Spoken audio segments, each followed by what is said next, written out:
बीते 24 जून को आगरा शहर कत्ल की एक वारदात से दहल गया था। ब्लॉगर रितिका के कत्ल के बाद ताजनगरी पूरी तरह से दहल गई थी, लेकिन वारदात के बाद से जैसे जैसे दिन गुजरे, हर रोज कत्ल की वारदात से जुड़ा एक नया खुलासा सामने आता गया। हर गुजरते दिन के साथ कत्ल के इस जुर्म की नई हकीकत सामने आ रही थी। अब सवाल यह है कि रितिका की मौत के पीछे आखिर कितने राज हैं और हर रोज किन नए राजों का पर्दाफाश हो रहा है। इस रिपोर्ट में दिखाते हैं।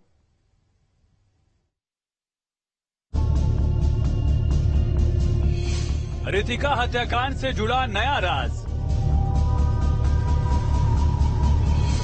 कातिल के साथियों का कब होगा पर्दाफाश?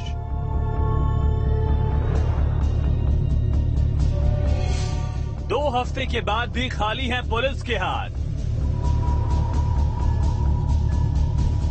रितिका की मर्डर मिस्ट्री में कितने किरदार?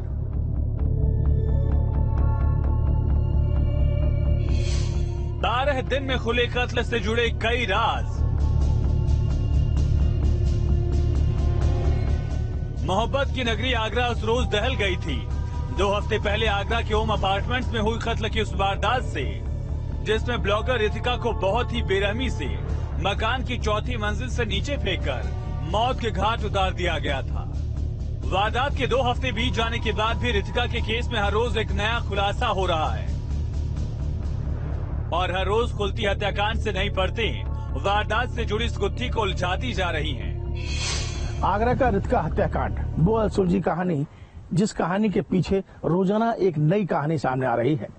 जी हाँ, सबसे पहले उस अपार्टमेंट की आपको तस्वीरें दिखाता हूं जहां पर इस हत्याकांड को अंजाम दिया गया। और जब परत दर पर खुल रही है तो अब यह साबित हो चुका है कि एक सोची समझी रणनीति के तहत रितिका की हत्या की गई। हम इस समय होमस्टे अपार्टमेंट में मौजूद हैं। वो सबसे पहले उस फ्लैट की भी तस्वीर आपको दिखा देते हैं, उस अपार्टमेंट की तस्वीरें दिखा देते हैं कि 4th फ्लोर यानी कि 404 में इस जघन्य हत्याकांड को अंजाम दिया गया। रितिका अपने साथी विपुल के साथ यहाँ रह रही थी और उसके पति आकाश गौतम अपनी 2 बहनों के साथ आते हैं, 2 साथियों के साथ आते हैं और उसके बाद घर में एक मारपीट का माहौल होता है, झगड़े का माहौल होता है, दोनों के हाथ पैर बांध दिए जाते हैं और उसका उसी घर में बुरी तरीके से रितिका की हत्या की जाती है और उसका 404 फ्लैट नंबर से उसको नीचे फेंक दिया जाता है। पुलिस की गिरफ्त में रितिका के कत्ल से जुड़े 3 किरदार हैं। एक रितिका का वो पति जिसने अपने हाथों से उसके हाथ पैर बांधे और फिर उसी अपार्टमेंट की 4थी मंजिल से उसे नीचे फेंक दिया, और दूसरी मुलजिम पति की 2 बहनें जिन्होंने इस वारदात में साथ दिया। मगर सच तो ये है कि कत्ल की इस वारदात से काफी पहले ही रितिका को इस बात का खौफ था कि किसी भी रोज उसका कत्ल किया जा सकता है। लिहाजा रितिका ने इस केस में पहले ही पुलिस से शिकायत की थी। अब इस घटना में तमाम नए मोड़ सामने आ जाते हैं और तमाम नए मोड़ की अगर बात करें, नई कहानी की बात करें, तो पहली नई कहानी सामने आती है रितिका का वो पत्र जिसमें उसने अपनी हत्या की आशंका जताई थी।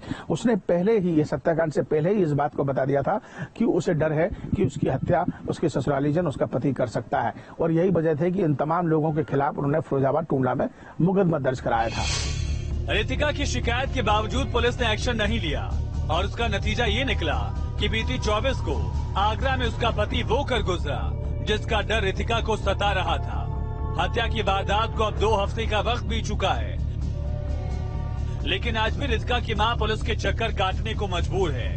2 हफ्ते बीत जाने के बाद भी इस हत्याकांड से जुड़े सिर्फ उन लोगों की ही गिरफ्तारी हो सकी है जिनको मौका वारदात से पकड़ा गया था। संतुष्टि तो मुझे जब मिलेगी जब मेरे को कुछ नजर आएगा। अगर मुझे कुछ दिखे कि भाई आज 12 दिन हो गए मेरी बेटी को, 12 दिन में अभी तक कोई संतुष्टि नहीं मिली मुझे, क्योंकि अभी तक जो फरार है उन लोगों को अभी तक नहीं पकड़ा गया। क्या मतलब पुलिस इतनी कमजोर पड़ गई है? क्या गुंडे ज्यादा मजबूत हो गए, पुलिस कमजोर हो गई जो अभी तक नहीं पकड़ पा रही है? लेकिन क्यों नहीं पकड़ पा रही? मैं तो ये मतलब मेरा यही मतलब जवाब है उन लोगों से, पुलिस वालों से, कि अब तक क्यों नहीं पकड़ा गया? इतने जो गिरफ्तार हैं, जो मौके पर जो उन्होंने पकड़ लिया वो ठीक है, लेकिन जो फरार है उनका कुछ नहीं है। दिन दहाड़े हुई कत्ल की वारदात में पुलिस ने 3 मुलजिमों को गिरफ्तार कर लिया, लेकिन अभी भी फरार आरोपियों की गिरफ्तारी नहीं हुई। वारदात के 12 रोज बीत जाने के बाद भी पुलिस की इन्वेस्टिगेशन पर सवाल उठाते हुए रितिका की मां ने एडीजी से मुलाकात की। इसके बाद एडीजी ने तसल्ली दी है कि फरार चल रहे मुलजिमों की भी जल्द से जल्द गिरफ्तारी होगी। रितिका का जो पूर्व पति है वो और 2 और महिलाएं, इनको मौके से ही पुलिस द्वारा पकड़ा गया। इनकी एफआईआर के मुताबिक और आज इनके जो परिजन हैं आज मेरे पास आए हैं, उन्होंने बहुत सारी चीजें ऐसे आरोप लगाए हैं और बहुत सारी चीजें ऐसी बताई हैं जिसमें इस इन्वेस्टिगेशन में आगे और गंभीरता से इन्वेस्टिगेट करने की आवश्यकता है। न केवल प्रत्यक्ष रूप से जो लोग शामिल हैं बल्कि परोक्ष रूप से कॉन्स्पिरेसी में या प्लानिंग में भी कोई जो लोग शामिल हैं उनके बारे में भी साक्ष्य एकत्रित करने की आवश्यकता है। और कुल मिलाकर के पूरे घटनाक्रम में जो सत्यता है वो सामने आनी चाहिए। 24 जून के रोज रितिका के साथ क्या हुआ ये सभी को मालूम है। अपार्टमेंट नंबर 404 के अंदर चंद लोग दाखिल हुए। बंद दरवाजे के पीछे काफी लंबी खींचतान चली और फिर करीब आधे घंटे बाद फ्लैट के पीछे रितिका की लाश मिली। मौकाए वारदात से फरार होने की कोशिश करते हुए 3 लोगों को तो गिरफ्तार कर लिया है, लेकिन तफ्तीश में खुली सच्चाई ये बता रही है कि कत्ल की साजिश की जड़ें उम्मीद से भी कहीं ज्यादा गहरी हैं।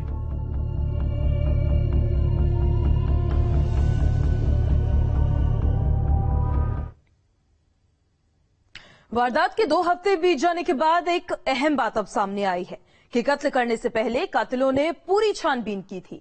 एक सोची समझी साजिश के तहत उन कातिलों ने जगह और वक्त को चुना, फिर पूरे प्लान को बहुत ही शातिर तरीके से अंजाम दिया गया। बहुत ही सोची समझी साजिश के तहत किस तरह कत्ल की इस सनसनीखेज वारदात को अंजाम दिया गया, वारदात से पहले कातिलों ने क्या तैयारी की और किस तरह कत्ल का पूरा प्लान तैयार किया गया, इस रिपोर्ट में देखिए।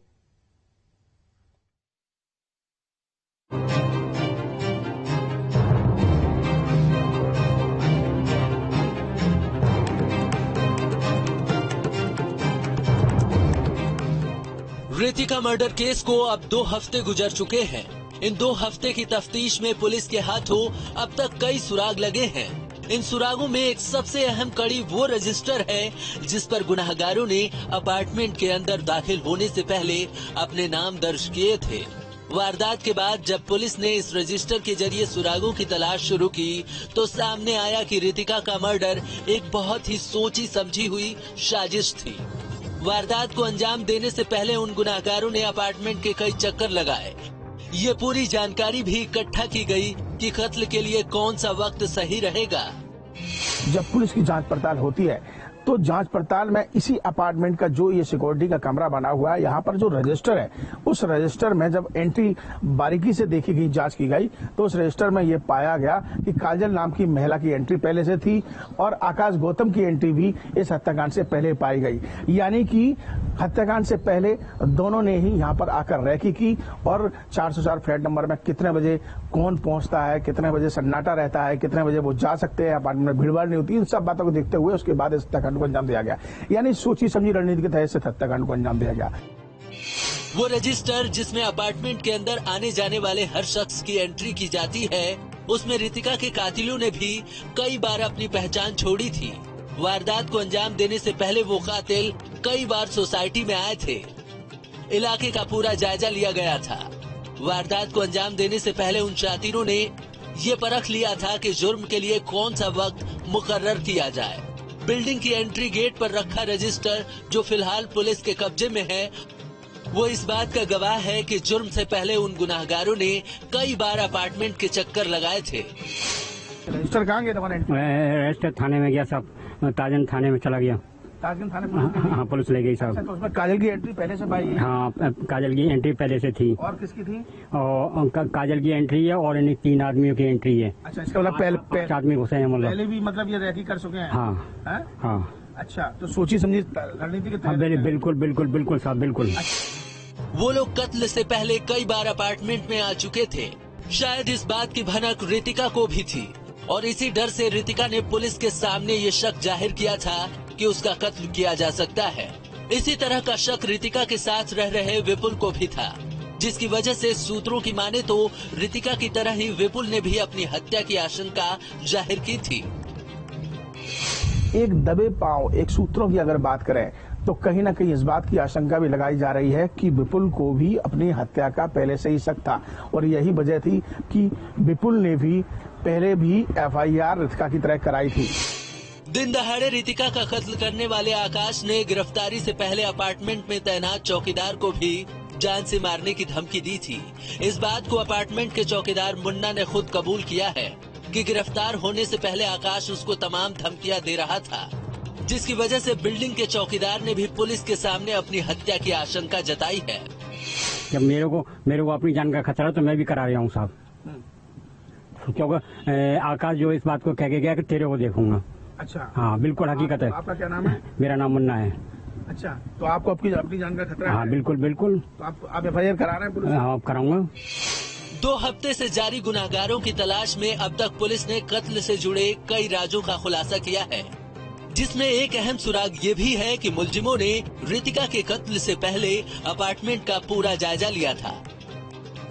फिलहाल अब तक मिले सबूतों और रितिका की मां की शिकायतों पर पुलिस के अधिकारी जांच को आगे बढ़ाने की बात करते नजर आ रहे हैं। ये एक काफी गंभीर मामला है जिसमें कई बिंदुओं पर जांच की आवश्यकता है। जो कंप्लेनेंट हैं उनके कथनानुसार इन्वेस्टिगेशन में कुछ उनका जो आरोप है वो ये है कि इन्वेस्टिगेशन में कुछ लापरवाही बरती गई है। अगर वो तथ्य सही हैं तो ये गंभीर आरोप हैं। कत्ल की वो वारदात जिससे आगरा शहर दहल गया था, उस वारदात के जांच को अब 2 हफ्ते गुजर चुके हैं, लेकिन फरार मुलजिमों के गिरेबान तक अभी तक कानून के हाथ नहीं पहुंच पाए हैं। एक तरफ रितिका की मां ये सवाल उठा रही है कि उनकी बेटी को इंसाफ कब मिलेगा, तो दूसरी तरफ पुलिस ये दावे कर रही है कि जल्द ही हर मुलजिम सलाखों के पीछे होगा। लेकिन इस बीच इतना तो साफ है कि जुर्म की इस गुत्थी में हर रोज एक नया खुलासा सामने आ रहा है। रितिका हत्याकांड को अब तक 12 दिन हो चुके हैं, लेकिन अभी भी पुलिस के हाथ खाली है। 2 आरोपी अभी भी फरार है और अभी कई ऐसे तथ्य हैं जो कि रितिका हत्याकांड से जुड़े हुए हैं, जो पुलिस की पहुंच से दूर है। इस पूरे मामले में रितिका की मां ने ADG से मिलकर लापरवाही का आरोप लगाया है, तो वहीं ADG ने इस घटना को गंभीरता से लेते हुए जांच के आदेश दिए हैं और लापरवाही अधिकारियों पर जांच की बात कही है। अब देखने वाली बात ये होगी कि पुलिस का अगला खुलासा क्या होगा। वीडियो जर्नलिस्ट मनोज के साथ आगरा से विनीत दुबे, न्यूज ईस्ट उत्तर प्रदेश। वो बेखौफ है, उनको शायद कानून का डर नहीं है, न ही उनको अपने संगीन जुर्म का जरा भी एहसास है।